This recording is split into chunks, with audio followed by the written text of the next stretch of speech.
Hello everyone, welcome to exam grid. आज की video में हम पढ़ेंगे experimental research versus ex post facto research. Research aptitude का बहुत इंपॉर्टेंट टॉपिक है। रिसर्च एप्टीट्यूड की सीरीज़ स्टार्ट की हमने, quick revision series. Already videos upload हो चुकी हैं, जिन्होंने नहीं देखी हैं वो वीडियोस देख लेना।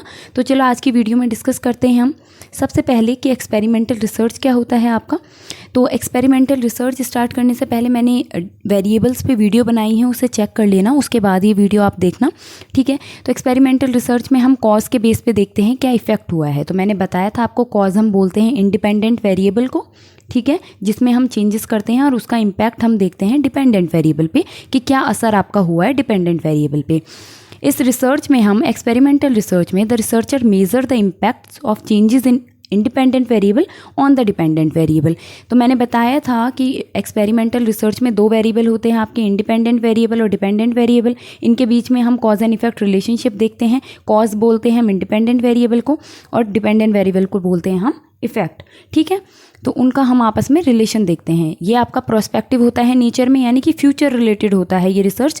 कैसे? क्योंकि हम इंडिपेंडेंट वेरिएबल में कोई चेंजेस करेंगे और इसका रिजल्ट जो हम मेज़र करेंगे वो किस में करेंगे, डिपेंडेंट वेरिएबल में, कि इसकी वजह से आपका डिपेंडेंट वेरिएबल में क्या क्या चेंजेस आए हैं, क्या इफेक्ट हुआ है। तो ये आपका रिजल्ट ओरिएंटेड है, फ्यूचर ओरिएंटेड है कि इंडिपेंडेंट वेरिएबल में चेंज करने की वजह से डिपेंडेंट वेरिएबल में क्या असर होगा आपका। उसके अलावा आपका researcher can manipulate the independent variable.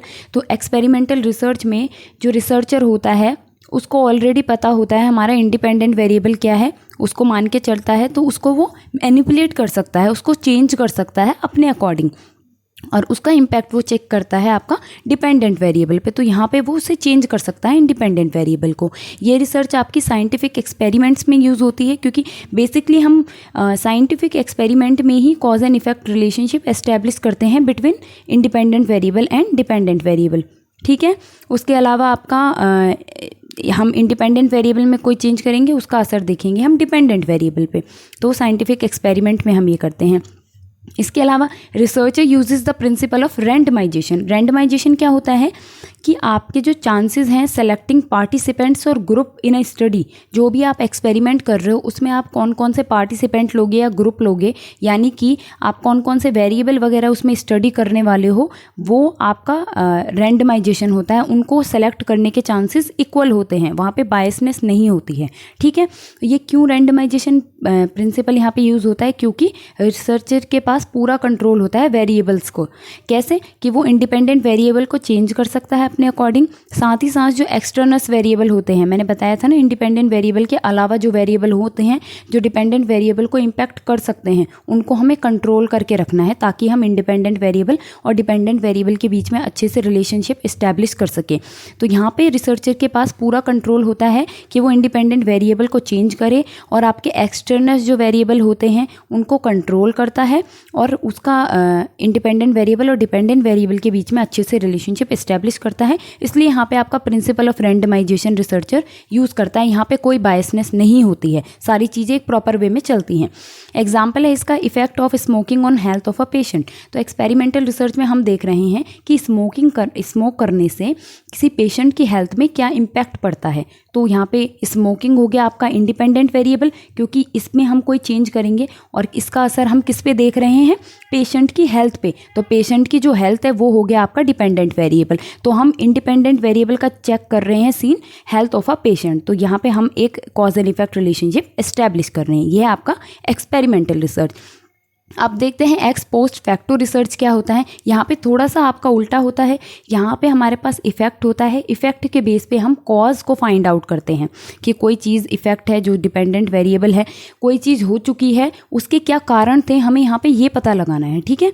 तो ये आपका हम जैसे हमने एक्सपेरिमेंटल रिसर्च में क्या करते हैं, कॉज के बेस पे हम इफेक्ट देखते हैं कि किसी चीज़ को हम चेंज करेंगे तो उसका क्या इफेक्ट होगा। यहाँ पे क्या होता है, कोई ऑलरेडी इफेक्ट हो चुकी है चीज़, उसके क्या कारण थे, क्या कॉज हो सकता है उसका, ये यहाँ पे हम फाइंड आउट करते हैं।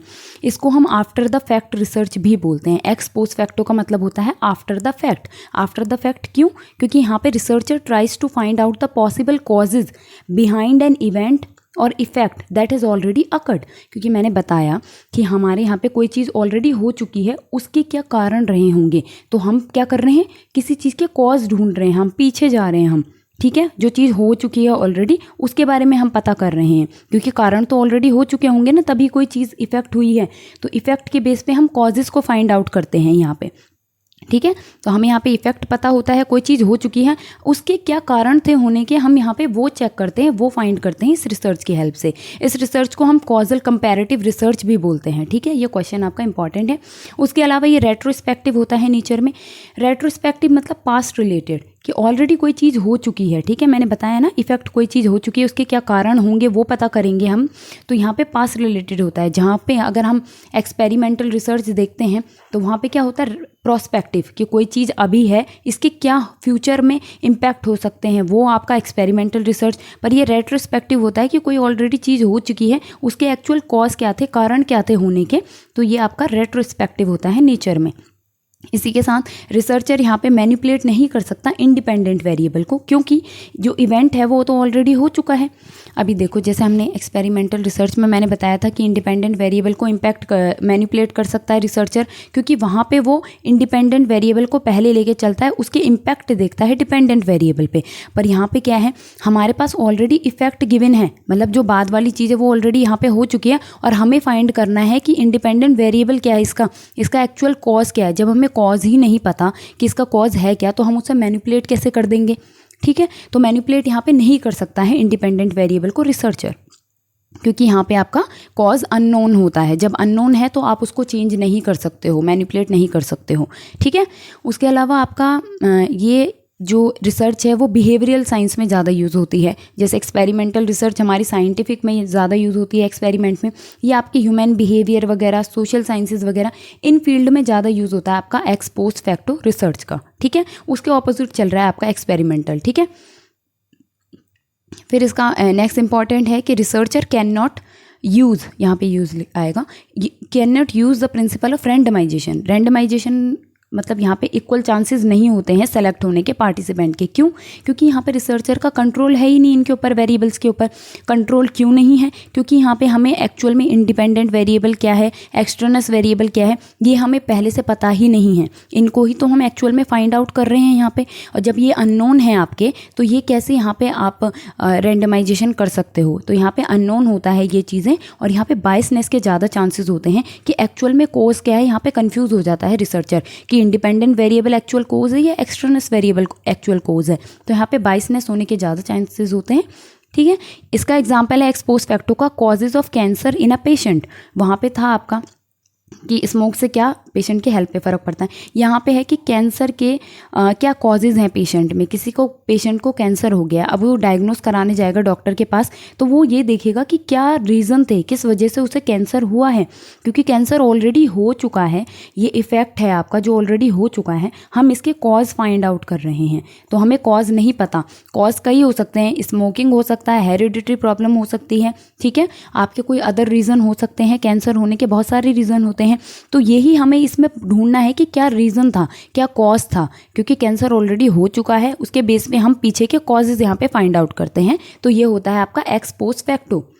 तो यहाँ पे एक थोड़ा सा मैं ब्रीफ में बता देती हूँ आपको, ठीक है, एक डिफरेंशिएशन की एक्सपेरिमेंटल रिसर्च और आपका एक्स पोस्ट फैक्टो रिसर्च, किस बेस पे यहाँ पे इनका डिफरेंस दोनों में है। तो बहुत ही बेसिक डिफरेंस है, नाम में ही है। पहला है आपका एक्सपेरिमेंटल, जहाँ पे हम पढ़ते हैं एक्सपेरिमेंटल में 2 वेरिएबल्स, ठीक है। हम देखते हैं कॉज क्या था, कॉज की वजह से हमारे क्या इफेक्ट होंगे डिपेंडेंट वेरिएबल पे। हम यहाँ चलते हैं कॉज से इफेक्ट की तरफ, पर एक्स पोस्ट फैक्टो में हम उल्टा चलते हैं। हमारे पास इफेक्ट होता है, हमें उसके बेस पे कॉज फाइंड आउट करना है। तो यहाँ पे हम इफेक्ट से कॉज की तरफ चलते हैं, पहला रीज़न। दूसरा रीज़न यहाँ पे ये है कि आपका जो एक्सपेरिमेंटल रिसर्च होता है, यहाँ पे रिसर्चर मैनिपुलेट या चेंज कर सकता है इंडिपेंडेंट वेरिएबल, क्योंकि उसको यहाँ पे पता होता है कि इंडिपेंडेंट वेरिएबल क्या है। पर यहाँ पे एक्स पोस्ट फैक्टो में क्योंकि वो इफेक्ट से शुरू कर रहा है, वो फाइंड ही क्या कर रहा है, कारण को ही तो ढूंढ रहा है कि क्या कॉज था आपका। तो वो यहाँ पे मैनिपुलेट या चेंज नहीं कर सकता है इंडिपेंडेंट वेरिएबल को। उसी के साथ थर्ड रीज़न कि रैंडमाइजेशन जो होता है एक्सपेरिमेंटल में, वो होता है पॉसिबल है, यहाँ पे यूज़ होता है। पर एक्स पोस्ट फैक्टो में क्योंकि आप वेरिएबल पे कंट्रोल ही नहीं होता है आपका रिसर्चर का, तो यहाँ पे रैंडमाइजेशन नहीं होता है, बायसनेस ज़्यादा होती है, ठीक है। उसके अलावा है आपका एक्सपेरिमेंटल प्रोस्पेक्टिव होता है। मैंने बताया था कॉज के बेस पे आप देखते हो कि आगे क्या इम्पैक्ट होगा, कोई कारण है उसकी वजह से क्या फ़र्क पड़ेगा, तो ये फ्यूचर रिलेटेड है। बट एक्स पोस्ट फैक्टो में कोई हमारे पास ऑलरेडी इफेक्ट कोई चीज़ हो चुकी है, उसके क्या कारण रहे हैं, यानी कि हमें पास्ट में जाना होगा उसको जानने के लिए, तो वो हो गया आपका रेट्रोस्पेक्टिव पास्ट रिलेटेड। ठीक है, 4 बेसिक डिफरेंस। और लास्ट आपका 5th डिफरेंस ये हो जाएगा कि कौन कौन सी फील्ड में आपका रिसर्च यूज़ होता है। तो एक्सपेरिमेंटल रिसर्च हमारी, मैंने बताया था कि आपका साइंटिफिक एक्सपेरिमेंट में यूज़ होता है, तो जहाँ पे साइंटिफिक एक्सपेरिमेंट वगैरह होते हैं वहाँ पे आपका एक्सपेरिमेंटल रिसर्च यूज़ होता है। ठीक है, cause and effect relationship establish करते हैं यहाँ पे। पर आपका x post facto behavioural science में ज़्यादा यूज़ होता है, जैसे सोशल साइंस हो गया, ह्यूमन बिहेवियर जिसके अंदर हम पढ़ते हैं। ठीक है, तो वहाँ पे ये ज़्यादा यूज़ होता है एक्स पोस्ट फैक्टो। तो ये आपके बेसिक डिफरेंस हैं। ठीक है, होप ये आपको क्लियर होंगे। अगर कोई प्रॉब्लम हो तो कमेंट्स में पूछ लेना। बाकी thank you for watching the video and see you soon.